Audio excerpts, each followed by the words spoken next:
Welcome to the Art of Procurement podcast with your host, Philip Eidson. Here, thought leaders share the trends, strategies, and tactics that you can use to elevate the role of procurement and your career.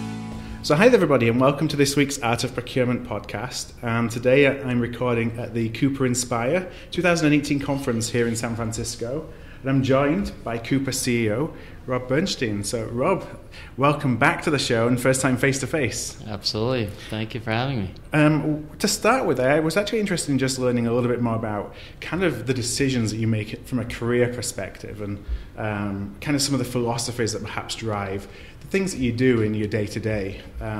So really from my first question, are there some fundamental perspectives perhaps or beliefs that shape your philosophy that helps you in your decision-making? Well, definitely. I would say, for one, I have always been amazed at the opportunity in business and in all realms of business for using information technology to just be more effective, more efficient, more streamlined, more thoughtful about how businesses run. And that doesn't just factor into procurement. I mean, I spend quite a bit of time in enterprise resource planning and deploying SAP. I spend a bit of time in CRM and Siebel and product management. Spent a bit of time in human capital management, in products there, building products, and now in this area of business spend management. And I think we're still really just at the tip of the iceberg in terms of realizing the full opportunity out there. I mean, sure, information is much more transparent, but we're at a poise to bring real insights and intelligence into the equation in the coming decade, and I'm just fired up to be part of that. Yeah, you actually mentioned a phrase there, business spend management, and I think I've been hearing and seeing it more and more from yourself, certainly in your writing, and then at the keynote this morning. Where does that come from? Well, sure. Well, first of all, let me say I don't think it's limited to Coupa. I think there are a lot of different technology providers, a lot of systems integration, consulting firms and others that are working in and around the realm of business spend management. We simply haven't had a galvanizing force to come out and just call it for what it really is. Right. This is not some crazy evangelical kind of name. I mean, business, spend, and management is what we've been doing. Yeah. But I think we have an opportunity now to do it in a much more integrated way, in a much more value-driven way, and in a way that brings out, what we at Coupa call community intelligence, which is the insights of a lot of customers for the benefit of each individual customer. Yeah. So it's just an exciting space to help formulate. How has that name, so it's like galvanizing a lot of what we're doing across the profession, and we sitting in a procurement space, I think it goes beyond procurement, but we're a part of that. How has that resonated then as you start to talk to clients and prospects and folks who may not be familiar with the term, and you try and kind of share what the thinking is there? I will tell you it's resonated extremely well, but what I think you'll find interesting, Phil, it's been very well received by senior executives at companies who can immediately understand what it is that you're talking about. Yeah.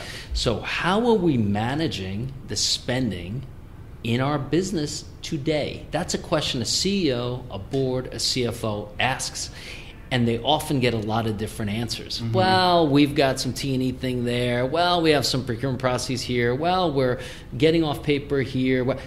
Now we can talk about this, I think, as one cohesive set of capabilities. Now, of course, there'll be plenty of other players and point solution providers. That's all fine. But I think one galvanizing force for that is very important. And it's not dissimilar to CRM, where for a long time you had a focus on Salesforce automation, on effective marketing, effective service, on call centers, et cetera. And at a certain point in the maturity of that space, customer relationship management was coined. Yeah. I think we're very much at that inflection point with business spend management. Now, do you think that enables, it's perhaps a mindset shift, so it enables folks who perhaps have operated within an organization in a siloed approach to see that there's actually more interconnectivity between the roles that everybody plays, so that you can kind of see yourself as part of one, as opposed to I'm part of procurement, I'm part of finance, I'm part of accounts payable, whatever it may be. I think you said it very, very well, and I think the additional thing it does is it gives those individuals the opportunity to galvanize support for a broader initiative at their company, which is very, very important. You know, we have so many early adopters of our platform that are our customers now 5, 6, 7 years. They were real leaders. I mean, they really had to step up and shake their fist and knock on the table to say, we have to do this. Yeah. And I think it's in honor of those people and building off of what they've done that as we enter this majority part of the market where the biggest companies in the world are taking advantage of these capabilities. I mentioned many at the conference, from Nike to Caterpillar to Airbus to other, that now we can bring that type of new category to the masses. You mentioned something in there about, and it's a term that I've actually been very interested in because I've seen a couple of other presentations. Gabe Perez has mentioned it to me a couple of times, and it really was a thread that went through the keynote today, and it was the idea of community intelligence. First of all, if you could just explain a little bit about what really community intelligence means to you, at least. Sure. Well, it means something very simple in that for a long time we've been working, as spenders, we've been working in silos. We've been attacked by people trying to sell us something, and we've been trying to make sense of it by putting them on their heels through auctions, through holding the keys or the gates to the kingdom and sending them RFPs and all this. Yes, we can continue to do all of those things and streamline them through technology, without a doubt.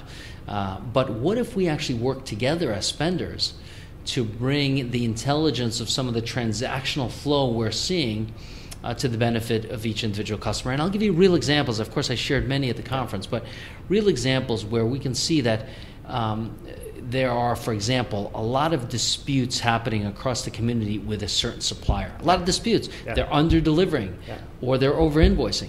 Isn't that something of interest to a new customer that's interested in perhaps utilizing that supplier for a given category? Maybe they'll think again. Maybe we can inform that supplier and let them know that their leading indicator suggesting that their business is going to be in trouble. So this is the kind of thing we could be doing together. We could do the same thing at the commodity level in terms of products or services.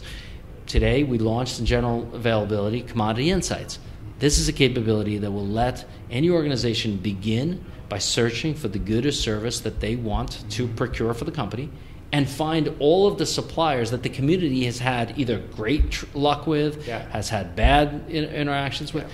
And these are just some examples. We're doing the same thing around fraud detection and expense management. We're doing this in a number of other areas. So our entire suite of capabilities will become community intelligence enabled.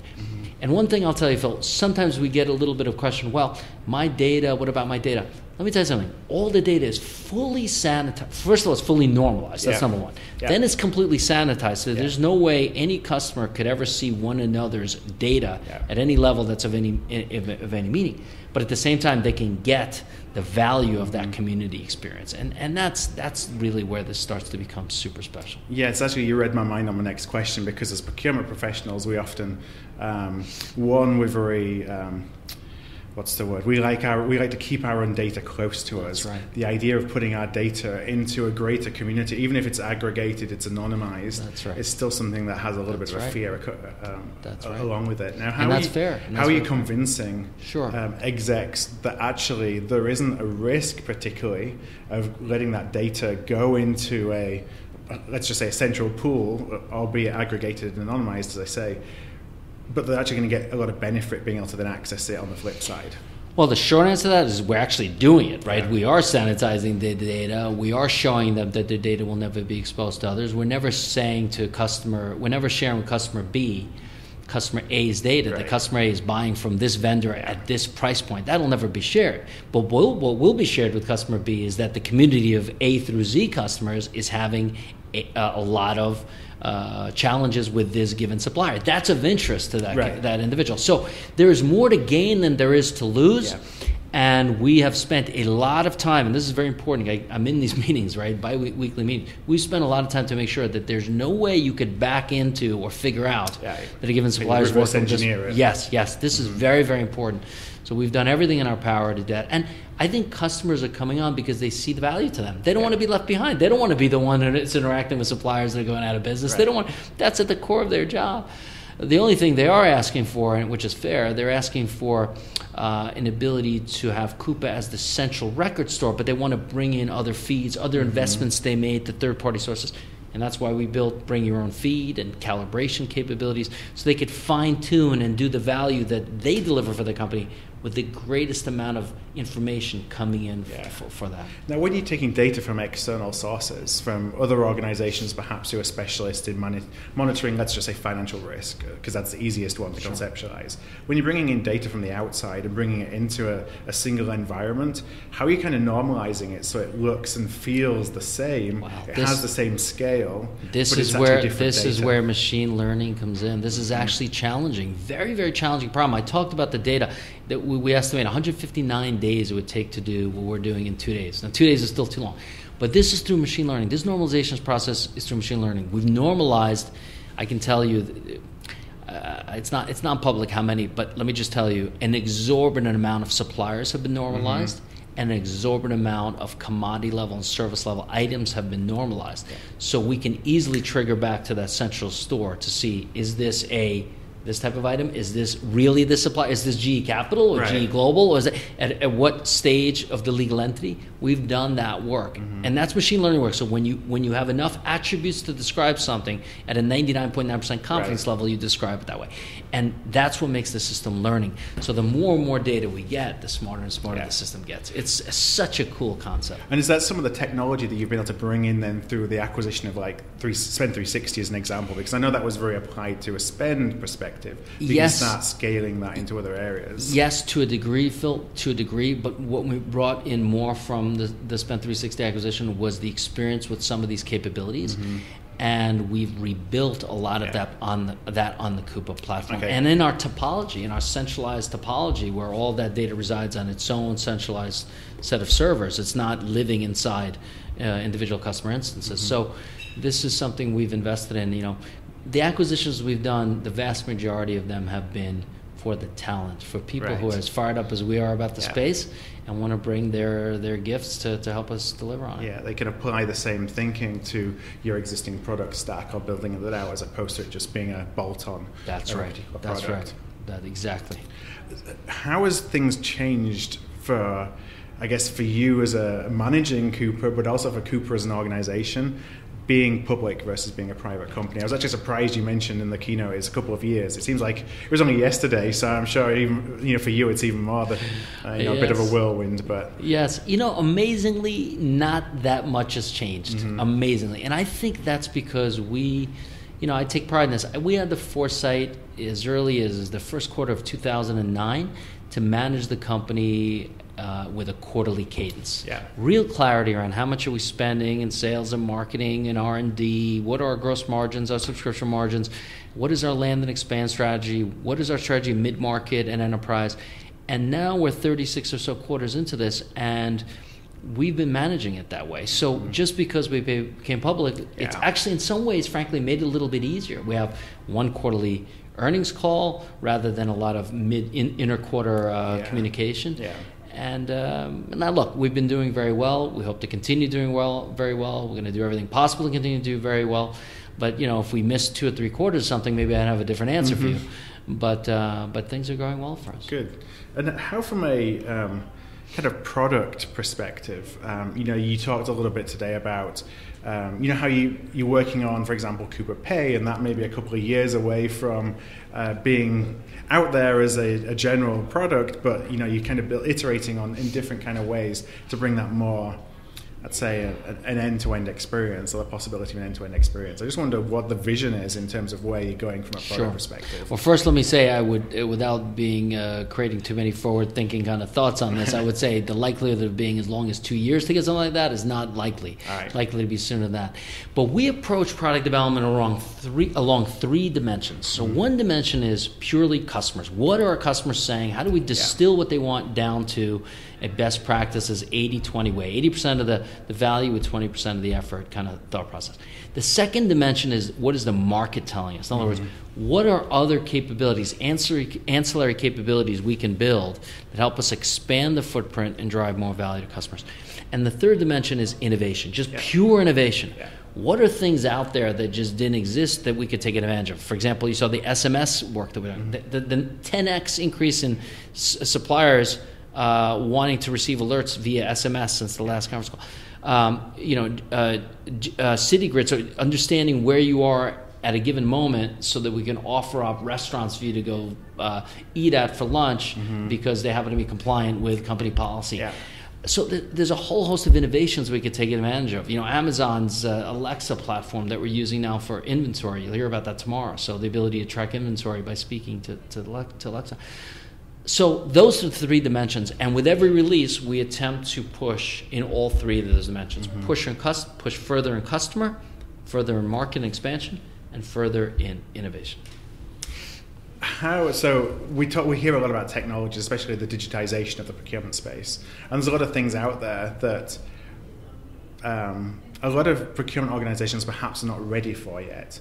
I just wondered how you kind of take a client or a prospect on the journey to something that is very possible even using today's technology, but perhaps from an organization's perspective, they're not at the maturity to actually lever that, and so they got to start a little bit sooner in the process. Well, I love that question because what I worry about a lot of times, Phil, at these conferences is people go and they see a lot of exciting, innovative things, but then they go back to their companies and they realize that they got a lot of work to do. So we've tried to make it easy on them. We tell them, look, start with whatever business process you could galvanize support for immediately. Is it the fact that folks are frustrated with your broken, old expense management process? Great, let's bring it into 2018. Yeah. Is every invoice being sent in the company on paper? Great, let's start there. Do you have every purchase order being done after the fact, which we see a lot, or no control over purchasing that's visible, or a lot of different expenditures in Maverick Spend? Start with procurement. Maybe you need key categories that need to be sourced. Start with sourcing optimization. So we allow our customers to enter via wherever the pain point is, and over time build up and build up. Now, what we're seeing more and more, actually, customers are wanting to go in whole hog right up front and are deploying our platform. Yes, they have a deployment roadmap, but they're willing to engage in a full-on business spend management transformation, and those are exciting. So you're finding clients who have the interest in almost skipping a generation of technology. So it's like the old, nobody has a mobile, and then suddenly everyone has a smartphone, and they never went with a flip phone. Are you seeing that in the procurement technology space? Absolutely, and not only from a technology step perspective, but also they want to skip a legion of customization and weird ways of doing things. They're asking us, hey, can we deploy this? They use the term vanilla, or best practice, or in a streamlined way. So that's where, as I always say about our company, we're really not a software company at all. We're a value as a service company. We've learned how to drive value for customers quickly in a best practices way. And we're trying to do it, day in and day out. While I was on stage, I came off stage, 3 more customers went live, and I saw the schematics and email. This is what this business is about. So I got a last question before we have to wrap up. And I know at the event you have published a paper with The Economist around looking at CFOs and the challenges, the opportunities that may exist from CFOs. In the procurement space, that relationship is one it's not often the closest of relationships, albeit it should be a close relationship. I wonder, from the study and also from your experiences, what as procurement people can we do to help make the CFO's life, I don't want to say easier, but to help them achieve the challenges that they may be trying to solve for, because they may be different than what we actually assume them to be. Well, the beauty of that Economist report is it states very clearly that only 39% of CFOs have visibility to all the spending that's happening in companies. So number one is we can give them that visibility. Yeah. And it's super exciting to hear that more than 60% of them, as I shared, are interested in engaging in information technology-driven initiatives to not only give them that visibility, but help their company get in compliance and help them optimize spending. So this is the chance for procurement to shine. The spotlight is on procurement now more than ever before. And if folks in this function step up, this is the place. This is the time to do it, because the value we can deliver is incredible. They're wanting it. The CFOs are wanting it. And by the way, just to add, the CIOs are wanting it as well, because they have a lot of legacy technology and they want to figure out ways to work their way into postmodern ERP type scenarios. And CEOs want that because they're competing on a global scale, and they can use more operationally efficient businesses. And procurement can help all three constituents. I think when we talked last time, we talked about the notion of value as a service, and for procurement professionals, it's just so important to the existential procurement function is really tied to that, because with technology that's coming, at least in my opinion, with technology that's coming, technology has the ability to do a lot of things that a procurement professional today may do, but they don't. So it's upon us to find new ways that we can provide value for our organization. Or the CEO will say, hey, I've got some new technology that will actually do all this stuff that you do as a team. If you're not there creating value that goes beyond what kind of the realms of what we thought about before, it puts the future of the procurement professional in a little bit of a jam in terms of what's the value that we actually create as the individuals within it. Well, as you know, Philip, let's take the HR space as a metaphor. There were personnel professionals at some point too, and they matured in HR professionals and human capital management professionals and talent management professionals, and now chief people officers in many companies. The same transformation is happening in this area, from procurement to spend management to what we believe will at some point exist, which are chief spend officers, people that are responsible for all the spending of a company. So absolutely, use technology to get to streamline a whole host of processes that are still being done in paper and non-automated, non-streamlined, and work your way up the value chain. That's what it's all about. All right, well, Rob, thank you very much for joining me today. I'm going to just post some show notes for today's episodes. That will be at artofprocurement.com/inspire2018. That's artofprocurement.com/inspire2018. Rob, thank you, and good luck for the rest of the conference. Thank you. Thank you for listening to another episode of The Art of Procurement. To find an archive of all past episodes, you can go to artofprocurement.com/episodes. And to ensure you never miss another show, go to artofprocurement.com/subscribe.